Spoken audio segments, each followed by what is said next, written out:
ओम श्री विष्णवे नमः। ओम श्री बृहस्पति नमः। प्रिय श्रोताओं, आज ज्येष्ठ मास के अधिक मास में पड़ने वाले गुरुवार व्रत के दिन सुनिए बृहस्पति देवता की संपूर्ण कथा और आरती। आज कोई साधारण गुरुवार नहीं है, आज बहुत ही दुर्लभ संयोग बन रहा है और वो है गुरु पुष्य योग। और ये योग अत्यंत शुभ फलदायी होता है। इस योग में की गई पूजा पाठ, मंत्र जाप या फिर पूर्ण श्रद्धा के साथ किए गए उपाय फलित हो जाते हैं। तो इस शुभ नक्षत्र में आप सभी अपनी अपनी मनोकामना की पूर्ति के लिए बृहस्पति देवता का सच्चे मन से पूजन करके इस कथा का श्रवण जरूर कीजिएगा। बृहस्पति देवता आपकी मनोकामना पूर्ण करेंगे।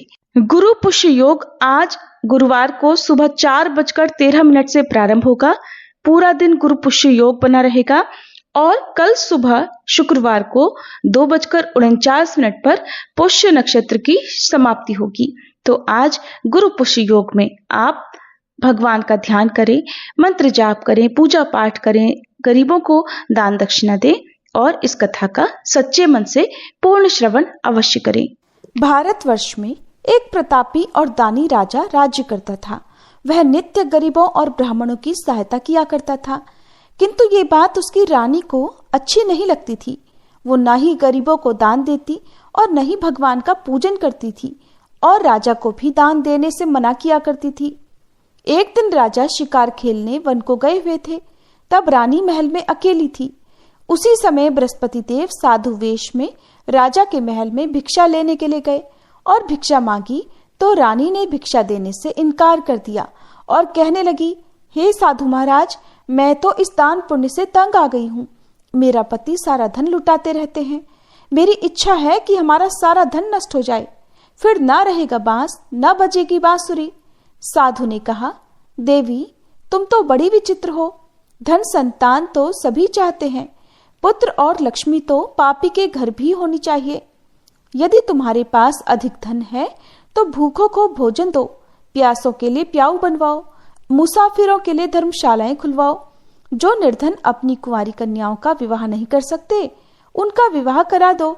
ऐसे और कई काम हैं जिनके करने से तुम्हारा यश लोक और परलोक में फैलेगा। परंतु रानी पर उपदेश का कोई प्रभाव न पड़ा। वह बोली, महाराज आप मुझे कुछ न समझाइए। मैं ऐसा धन नहीं चाहती जो जगह जगह बांटती फिरूं। तब साधु ने उत्तर दिया कि अगर तुम्हारी ऐसी इच्छा है तो तथास्तु। तुम ऐसा करना कि बृहस्पतिवार को घर लीपकर पीली मिट्टी से अपना सिर धोकर स्नान करना, भट्टी चढ़ाकर कपड़े धोना। ऐसा करने से आपका सारा धन नष्ट हो जाएगा। इतना कहकर वह साधु महाराज वहां से आलोप हो गए और साधु के कहे अनुसार बातों को पूरा करते हुए रानी को केवल 3 बृहस्पतिवार ही बीते थे कि उसकी समस्त धन संपत्ति नष्ट हो गई। अब भोजन के लिए राजा का परिवार तरसने लगा। तब एक दिन राजा रानी से बोला कि हे रानी, तुम यहीं रहो, मैं दूसरे देश को जाता हूँ, क्योंकि यहाँ पर तो सभी लोग मुझे जानते हैं, इसलिए मैं कोई छोटा कार्य नहीं कर सकता। ऐसा कहकर राजा परदेश चला गया। वहां वह जंगल से लकड़ी काट कर लाता और शहर में बेचता था। इस तरह वह अपना जीवन व्यतीत करने लगा। इधर राजा के परदेश जाते ही रानी और दासी दुखी रहने लगी। एक बार जब रानी और दासी को 7 दिन तक बिना भोजन के रहना पड़ा, तब रानी ने अपनी दासी से कहा, हे दासी, देख पास के ही नगर में मेरी बड़ी बहन रहती है। वह बड़ी धनवान है। तू उसके पास जा और कुछ लेकर आ, ताकि थोड़ी बहुत गुजर बसर हो सके। रानी दासी की बहन के पास गई। उस दिन गुरुवार था और रानी की बहन उस समय बृहस्पतिवार व्रत की कथा सुन रही थी। दासी ने रानी की बहन को अपनी रानी का संदेश दिया, लेकिन रानी की बहन ने उस समय कोई उत्तर नहीं दिया। जब दासी को रानी की बहन से कोई उत्तर न मिला, तब वह बहुत दुखी हुई और उसे क्रोध भी आया। फिर दासी ने वापस आकर रानी को सारी बात बता दी। सुनकर रानी ने अपने भाग्य को कोसा। उधर रानी की बहन ने सोचा कि मेरी बहन की दासी आई थी, परंतु मैं उससे नहीं बोली, इससे वह बहुत दुखी हुई होगी। फिर कथा सुनकर और पूजन समाप्त करके वह अपनी बहन के घर आई और कहने लगी, हे बहन, मैं बृहस्पतिवार का व्रत कर रही थी। तुम्हारी दासी मेरे घर आई थी। परंतु जब तक कथा होती है तब तक न तो उठते हैं और न ही बोलते हैं, इसलिए मैं नहीं बोली। कहो दासी क्यों गई थी? रानी बोली, बहन तुमसे क्या छुपाऊं, हमारे घर में खाने तक को अनाज नहीं था। ऐसा कहते कहते रानी की आंखें भर आई। उसने दासी समेत पिछले 7 दिनों से भूखे रहने की बात अपनी बहन को विस्तार पूर्वक सुना दी। रानी की बहन बोली, देखो बहन, भगवान बृहस्पति सबकी मनोकामनाओं को पूर्ण करते हैं। देखो शायद तुम्हारे घर में अनाज रखा हो। पहले तो रानी को विश्वास नहीं हुआ, पर बहन के आग्रह करने पर उसने अपनी दासी को अंदर भेजा तो उसे सचमुच अनाज से भरा एक घड़ा मिल गया। ये देखकर दासी को बड़ी हैरानी हुई। दासी रानी से कहने लगी, हे रानी, जब हमको भोजन नहीं मिलता तो हम व्रत ही तो करते हैं, इसलिए क्यों ना इनसे व्रत और कथा की विधि पूछ ली जाए ताकि हम भी व्रत कर सकें। तब रानी ने अपनी बहन से बृहस्पतिवार व्रत के बारे में पूछा। उसकी बहन ने बताया कि बृहस्पतिवार के व्रत में चने की दाल और मुनक्का से श्री विष्णु भगवान का केले की जड़ में पूजन करें तथा दीपक जलाएं, व्रत कथा सुने और पीला भोजन ही करें। इससे बृहस्पति देव प्रसन्न होते हैं। और फिर व्रत तथा पूजन विधि बताकर रानी की बहन अपने घर को लौट गई। 7 दिन के बाद जब गुरुवार आया तब रानी और दासी ने व्रत रखा। गुड़साल में जाकर चना और गुड़ लेकर आई, फिर उससे केले की जड़ तथा विष्णु भगवान का पूजन किया। अब पीला भोजन कहाँ से आए? इस बात को लेकर दोनों बहुत दुखी थी, क्योंकि उन्होंने व्रत रखा था, इसलिए बृहस्पति देव उनसे प्रसन्न थे। इसलिए वे एक साधारण व्यक्ति का रूप धारण करके 2 थालों में सुंदर पीला भोजन दासी को दे गए। भोजन पाकर दासी बहुत प्रसन्न हुई। फिर रानी के साथ मिलकर उन दोनों ने भोजन ग्रहण किया। इसके बाद वे सभी गुरुवार को व्रत और पूजन करने लगी। बृहस्पति भगवान की कृपा से उनके पास फिर से धन संपत्ति आ गई, परंतु रानी फिर से पहले की तरह आलस्य करने लगी। ये देखकर दासी बोली, देखो रानी, तुम पहले भी इसी प्रकार आलस्य करती थी। तुम्हें धन रखने में कष्ट होता था, इस कारण सभी धन नष्ट हो गया। और अब जब भगवान बृहस्पति की कृपा से धन मिला है तो फिर तुम्हें आलस्य हो रहा है। रानी को समझाते हुए दासी ने कहा कि देखो रानी, बड़ी मुसीबतों के बाद हमने ये धन पाया है, इसलिए हमें दान पुण्य करना चाहिए, भूखे मनुष्यों को भोजन कराना चाहिए और धन को शुभ कार्यों में खर्च करना चाहिए, जिससे तुम्हारे कुल का यश बढ़ेगा, स्वर्ग की प्राप्ति होगी और पितर प्रसन्न होंगे।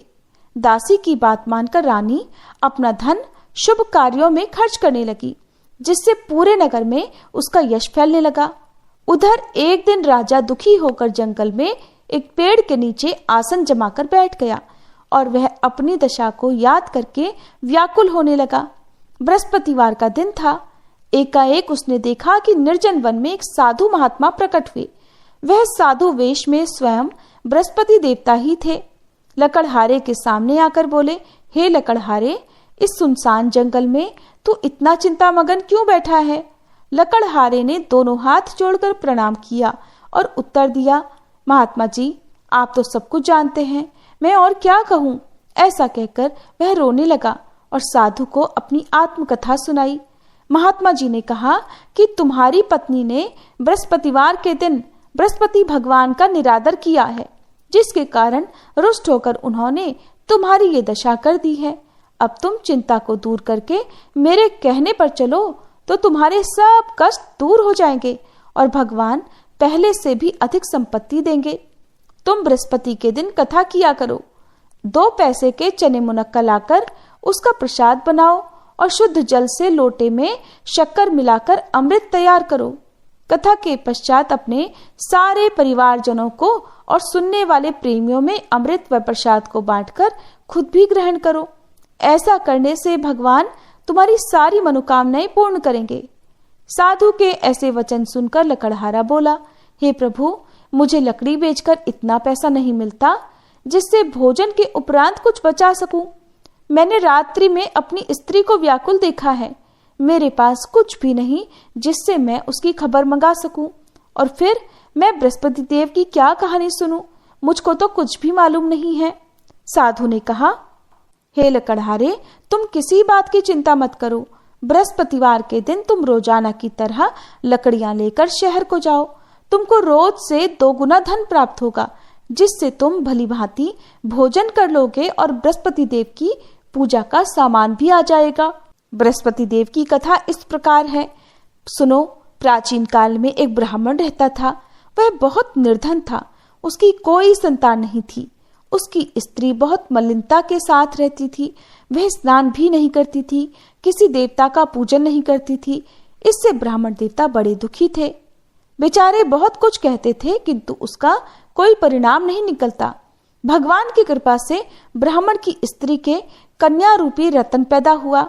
वह कन्या बड़ी होने पर प्रातः स्नान करके श्री विष्णु भगवान का जाप और बृहस्पतिवार का व्रत करने लगी। अपने पूजन पाठ को समाप्त करके विद्यालय जाती तो अपनी मुट्ठी में जौ भर कर ले जाती और पाठशाला के मार्ग में डालती जाती। तब ये जौ स्वर्ण के हो जाते तो लौटते समय उनको बीन कर घर ले आती। एक दिन वह बालिका सूप में उस सोने के जौ को फटक फटक कर साफ कर रही थी कि उसके पिता ने देख लिया और कहा, हे बेटी, सोने के जौ के लिए सोने का ही सूप होना चाहिए। दूसरे दिन बृहस्पतिवार था। इस कन्या ने व्रत रखा और बृहस्पति देव से प्रार्थना करके कहा कि हे बृहस्पति देव, मैंने आपकी पूजा अगर सच्चे मन से की है तो मेरे लिए सोने का सूप दे दो। बृहस्पति देव ने उसकी प्रार्थना स्वीकार कर ली। फिर रोजाना की तरह वह कन्या जौ फैलाती हुई जाने लगी। जब लौट कर जौ बीन रही थी तो बृहस्पति देव की कृपा से उसे सोने का सूप मिला। उसे वह घर ले आई और उसमें जौ साफ करने लगी, परंतु उसकी माँ का वही ढंग रहा। एक दिन की बात है, वह कन्या सोने के सूप में जौ साफ कर रही थी। उस समय उस शहर का राजपुत्र वहां से होकर निकला। इस कन्या के रूप और कार्य को देखकर मोहित हो गया और अपने घर आकर भोजन और जल त्याग कर उदास होकर लेट गया। राजा को इस बात का जब पता लगा तो अपने प्रधानमंत्री के साथ वे उसके पास गए और बोले, हे बेटा, तुम्हें किस बात का कष्ट है? किसी ने तुम्हारा अपमान किया है या फिर कोई और कारण हो सो कहो, मैं वही कार्य करूंगा जिससे तुम्हें प्रसन्नता हो। अपने पिता की राजकुमार ने बातें सुनी तो वह बोला, पिताजी, मुझे आपकी कृपा से किसी बात का दुख नहीं है। किसी ने मेरा अपमान नहीं किया है, परंतु मैं तो उस लड़की से विवाह करना चाहता हूँ जो सोने के सूप में जौ साफ कर रही थी। ये सुनकर राजा आश्चर्य में पड़ गया और बोला, हे बेटा, इस तरह की कन्या का पता तो तुम ही लगाओ। मैं उसके साथ तुम्हारा विवाह अवश्य ही करवा दूंगा। फिर राजकुमार ने उस लड़की के घर का पता बतलाया। तब मंत्री उस लड़की के घर गए और ब्राह्मण देवता को सभी हाल बताया। ब्राह्मण देवता राजकुमार के साथ अपनी कन्या का विवाह करने के लिए तैयार हो गए तथा विधि विधान के अनुसार ब्राह्मण की कन्या का विवाह राजकुमार के साथ हो गया। कन्या के घर से जाते ही ब्राह्मण देवता के घर में पहले की तरह गरीबी का निवास हो गया। अब भोजन के लिए भी अन्न बड़ी मुश्किल से मिलता था। एक दिन दुखी होकर ब्राह्मण देवता अपनी पुत्री के पास गए। बेटी ने पिता की दुखी अवस्था को देखा और अपनी माँ का हाल पूछा। तब ब्राह्मण ने भी सभी हाल कह सुनाया। कन्या ने बहुत सारा धन देकर अपने पिता को विदा कर दिया। इस तरह ब्राह्मण का कुछ समय सुखपूर्वक व्यतीत हुआ। कुछ दिनों के बाद फिर वही हाल हो गया। ब्राह्मण फिर से अपनी कन्या के यहाँ गया और सारा हाल कहा तो लड़की बोली, हे पिताजी, आप माताजी को ही यहाँ लिवा लाओ। मैं उन्हें विधि बता दूंगी जिससे उनकी गरीबी दूर हो जाए। वह ब्राह्मण देवता अपनी पत्नी को साथ लेकर पहुंचे तो वह कन्या अपनी माँ को समझाने लगी, हे माँ, तुम प्रातःकाल प्रथम स्नान आदि करके विष्णु भगवान का पूजन करो तो सब दरिद्रता दूर हो जाएगी। परंतु उसकी माँ ने एक भी बात नहीं मानी और प्रातःकाल उठकर अपनी पुत्री और उसके बच्चों की जूठन को खा लिया। इससे उसकी पुत्री को भी बहुत गुस्सा आया। उसने एक रात को एक कोठरी से सारा सामान निकाल दिया और अपनी माँ को उसमें बंद कर दिया। प्रातः उसमें से निकाला तो स्नान आदि करा के पूजा पाठ करवाया। ऐसा करने पर उसकी माँ की बुद्धि ठीक हो गई।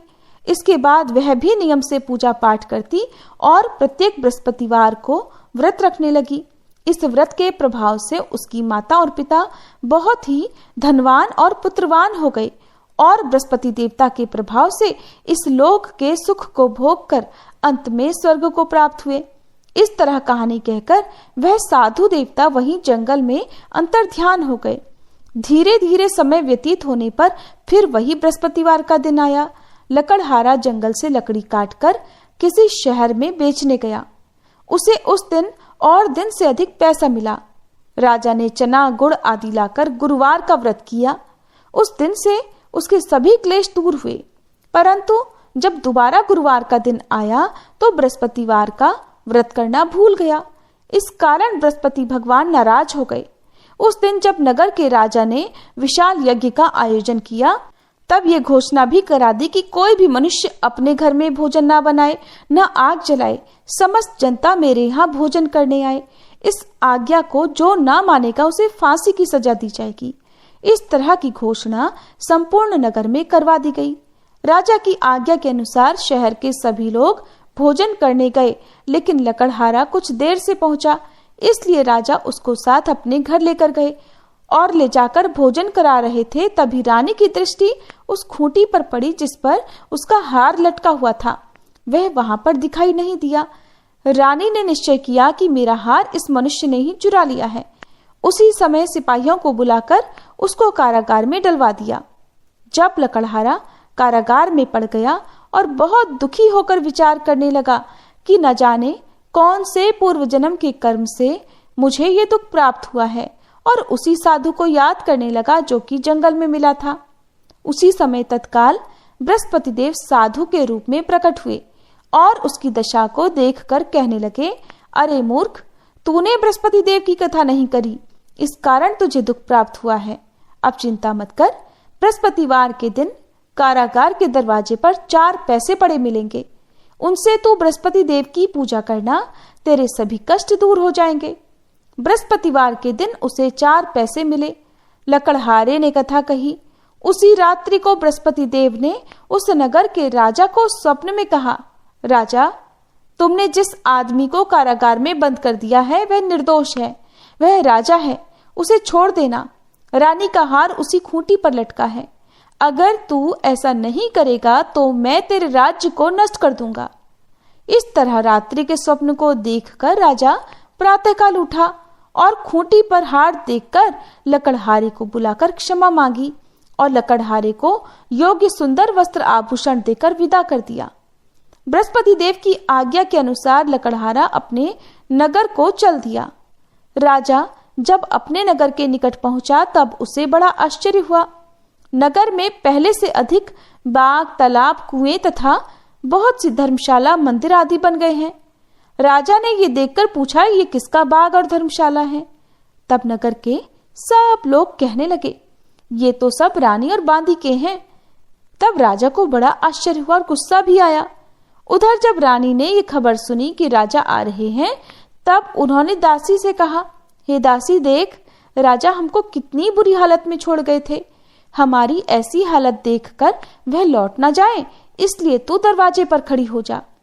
आज्ञा के अनुसार दासी दरवाजे पर खड़ी हो गई। राजा आए तो उन्हें अपने साथ लिवा लाई।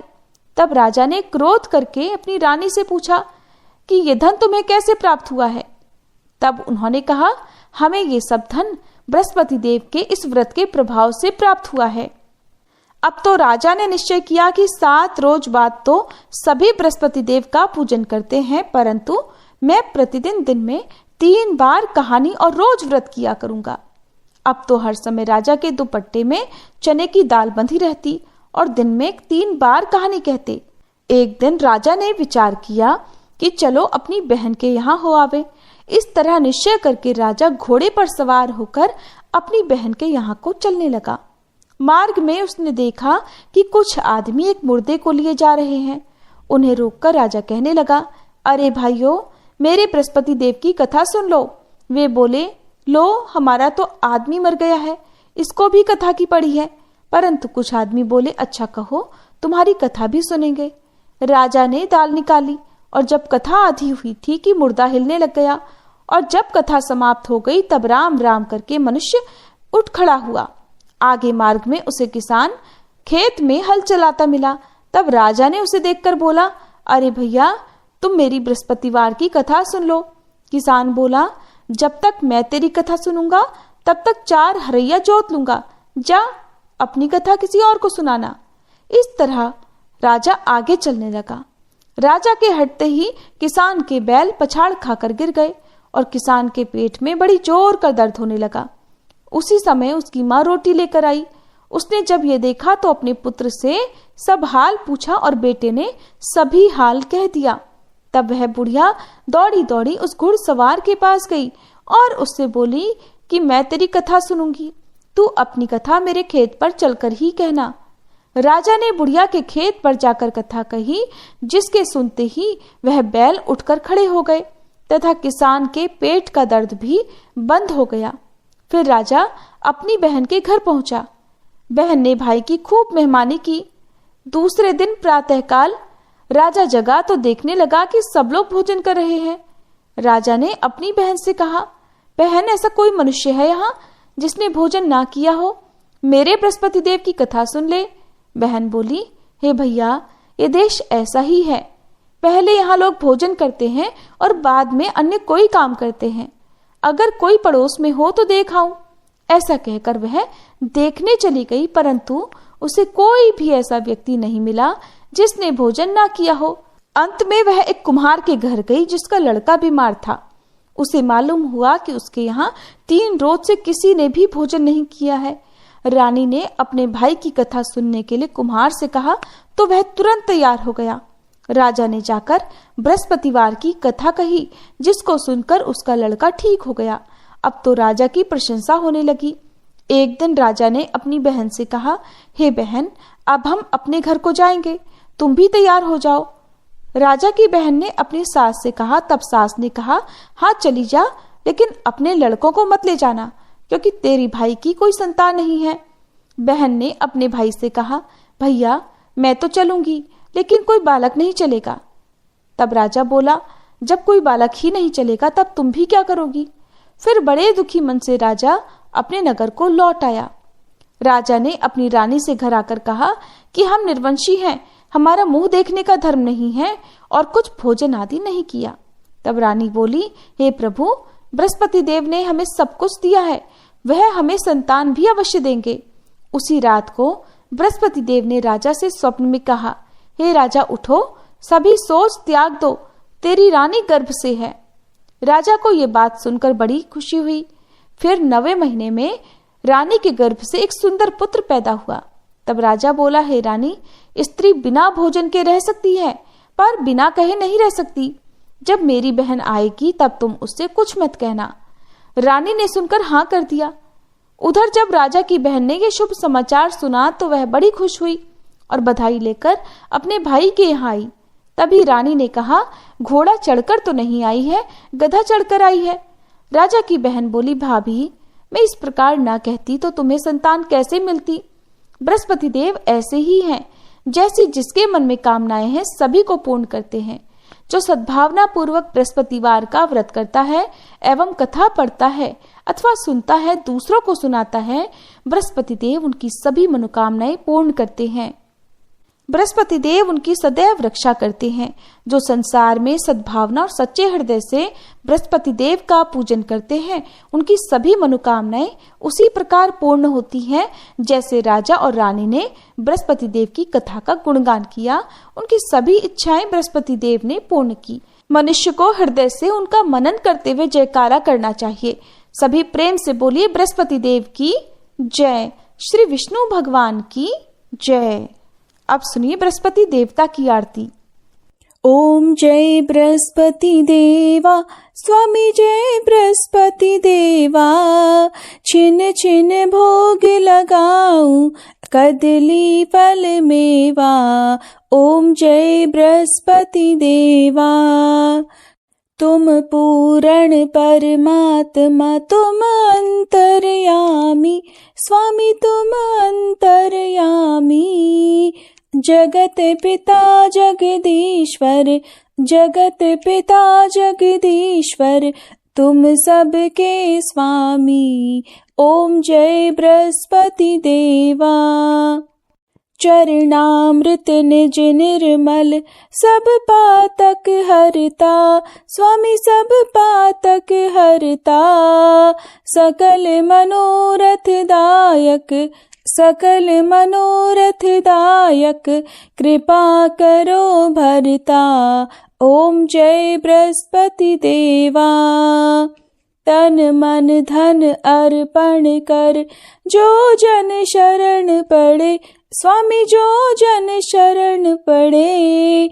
प्रभु प्रकट तब होकर, प्रभु प्रकट तब होकर, आकर द्वार खड़े। ओम जय बृहस्पति देवा। दीन दयाल दयानिधि भक्तन हितकारी, स्वामी भक्तन हितकारी। पाप दोष सब हरता, पाप दोष सब हरता, भव बंधन हारी। ओम जय बृहस्पति देवा। सकल मनोरथ दायक, सब संशय तारो, स्वामी सब संशय तारो। विषय विकार मिटाओ, विषय विकार मिटाओ, संतन सुखकारी। ओम जय बृहस्पति देवा। जो कोई आरती तेरी प्रेम सहित गावे, स्वामी प्रेम सहित गावे। ज्येष्ठानंद बंद सो सो निश्चय पावे। ओम जय बृहस्पति देवा। ओम जय बृहस्पति देवा, स्वामी जय बृहस्पति देवा। छिन छिन भोग लगाऊं, कदली फल मेवा। ओम जय बृहस्पति देवा।